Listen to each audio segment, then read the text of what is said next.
बरसात में चलती पुरवाई, बहन के साथ हम बागीचे में भटकते। बहन दिखाती कि एक पेड़ कैसे भीगता है, ऊपर पत्तों से चू रहा होता पानी, जबकि भीतर की शाखें बिल्कुल कम गीली और नीचे का मोटा तना तो शायद ही कभी पूरा भीगता। वहां छाल पर हम गोंद छूते। बागीचे में हर ओर एक महक होती, खूब अच्छी लगती। मां जब भी नई साड़ी पहनती गुनगुनाती रहती। हम मां को तंग करते, उसे दुल्हन कहते।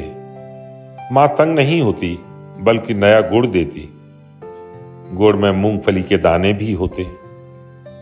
जब मां फुर्सत में होती तो हमें उन दिनों की बातें सुनाती जब वह खुद बच्ची थी। हमें मुश्किल से यकीन होता कि मां भी कभी बच्ची थी।